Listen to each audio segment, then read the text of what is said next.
dreams do come true in this business, and I always say it's a great country. Finley knows that well, serving our country as a West Point graduate to being founder and president of West Point Thoroughbreds. It's been quite the ride from the early 90s till now. In the back of my mind, as I worked through the military system, I said I'd love to find a spot, in the racing industry. He did. Now Finley is looking to share that love with others. West Point is the biggest racing partnership in the country. 65 horses, 500 clients, all with one goal: to be the best. That's the great thing about the horse racing business.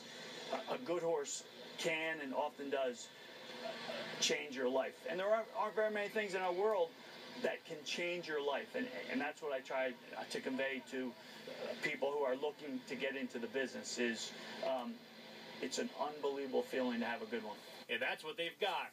14 partners sharing a piece in Travers contender Commanding Curve. This is the only sport in the world that you have the ability to put $10 or $15 or $20,000 in and get to the very top.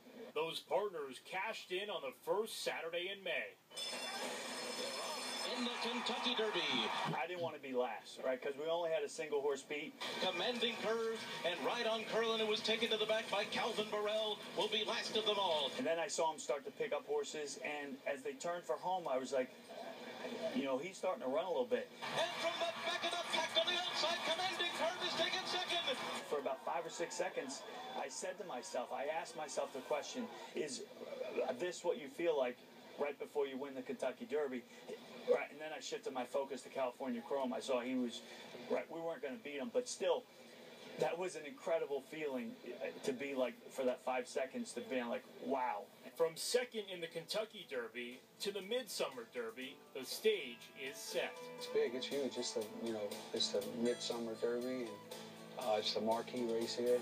If you can win this, you're going to make some money, and you're going to get some prestige for, the West Point, for the horse, and a lot of happy partners. Dallas Stewart is one of 4 trainers on the West Point roster. I've been with him a long time, and we've had a lot of nice horses, great people to work for. The horse is always first. For both Stewart and Finley, a win would mean everything. At this point, this would be the pinnacle. It'll be the biggest race that we've ever run.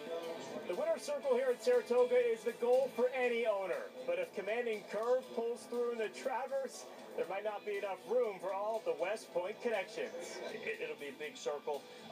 We try to confine it, and we try to give directives out for people to cut down. But you win a big race. A couple years ago, we won the Jim Dandy. We tried to organize it for about 5 seconds, and then it was just like, that's it. West Point Thoroughbreds was formed in 1991. They have 366 wins on their resume, 7 Grade 1 victories, and over $21 million in earnings. But Saturday would be the biggest day yet. And we'll walk over here next Saturday on Travers Day, feeling pretty good. Acknowledging that there's some very nice horses in that field. There will be, but we think that we'll have a shot. They're in the field, so they have a shot to win and to add another chapter to Finley's American dream. For Travers the Tradition, I'm Seth Levitt. Thanks, Seth. That would be fantastic for them. All right, it's time to take our first